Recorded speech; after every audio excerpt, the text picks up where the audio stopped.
Disclaimer, हा video फक्त शिक्षण आणि माहिती देण्यासाठी आहे. या व्हिडिओमध्ये सांगितलेली माहिती, आकडेवारी आणि मते ही केवळ शैक्षणिक स्वरूपाची आहे. हा कोणत्याही प्रकारचा खरेदी किंवा विक्रीचा सल्ला नाही. गुंतवणूक करण्याआधी नेहमी आपल्या आर्थिक सल्लागाराचा सल्ला घ्या. कंपनीची ओळख: स्टेट बँक ऑफ इंडिया म्हणजेच SBI, भारतातील सर्वात मोठं सरकारी बँकिंग संस्थान. SBIचं नाव ऐकलं की विश्वास, स्थिरता आणि सेवा या तिन्ही गोष्टी मनात येतात.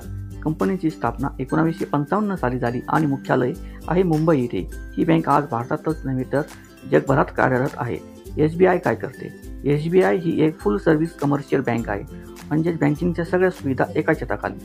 बँक वैयक्तिक खाती, व्यावसायिक खाती, कर्ज, विमा, म्युच्युअल फंड्स, क्रेडिट कार्ड्स, गृहकर्ज आणि डिजिटल बँकिंग सेवा देते.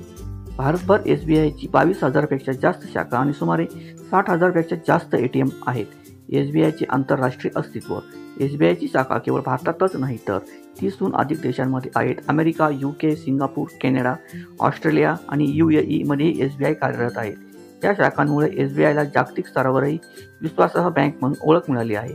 कंपनीची आर्थिक स्थिती: FY 2024 एकूण महसूल सुमारे 4.5 लाख कोटी, निव्वळ नफा 61,000 कोटीपेक्षा जास्त, ROE 16%, ROCE 10%, नेट NPA फक्त 0.6%.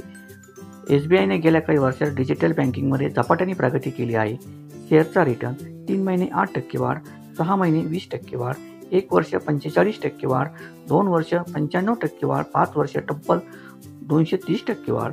SBIने दीर्घकालीन गुंतवणूकदारांना नेहमीच चांगले परतावे दिले आहेत. कंपनीच्या ताकदी: सरकारी बँक असल्यामुळे विश्वास आणि स्थिरता, सर्वाधिक शाखा नेटवर्क, डिजिटल बँकिंग आणि UPI मध्ये आघाडी, मजबूत ग्राहक आधार, कोट्यावधी खातेदार. बँकांच्या उपकंपन्या: SBI life, SBI cards, SBI mutual funds. या कंपन्यांमधूनही बँकेला मोठा महसूल मिळतो. कंपनीची आव्हाने: सरकारी धोरणावर अवलंबित्व, इतर खाजगी बँकांकडून स्पर्धा, नॉन परफॉर्मिंग लोन नियंत्रणात ठेवणे हे कायम आव्हान. भविष्यातील दृष्टी: SBI आता पूर्णपणे डिजिटल ट्रान्सफॉर्मेशनच्या मार्गावर आहेत. UPI, मोबाईल बँकिंग आणि AI आधारित कर्ज प्रक्रियेत बँक आघाडी घेत आहेत. भारताची अर्थव्यवस्था वाढत असल्यामुळे बँकिंग क्षेत्रात मागणी वाढणार आहे आणि SBI त्याचा सर्वात मोठा लाभार्थी ठरू शकतो. गुंतवणूकदारांसाठी सूचना: SBI ही सरकारी मालकीची, मोठ्या प्रमाणावर ग्राहक असलेली आणि नफा कमावणारी बँक आहे. दीर्घकालीन गुंतवणूकदारांसाठी स्थिर आणि विश्वासार्ह पर्याय म्हणून ही उत्तम आहे. अर्थात बँकिंग क्षेत्रातील बदल आणि व्याजदरावर लक्ष ठेवणे गरजेचे आहे. सारांश: SBI म्हणजे फक्त बँक नाही, ती भारताच्या अर्थव्यवस्थेचा कणा आहे. देशातल्या प्रत्येक कोपऱ्यात या बँकेचं अस्तित्व आहे. भविष्यातील डिजिटल बँकिंग, कर्जवाढ आणि अर्थव्यवस्थेच्या वाढीमुळे SBIसाठी मोठ्या संधी निर्माण झाल्या आहेत. माहिती आवडल्यास लाईक करा, चॅनलला सबस्क्राईब करा आणि कमेंट करायला अजिबात विसरू नका. धन्यवाद.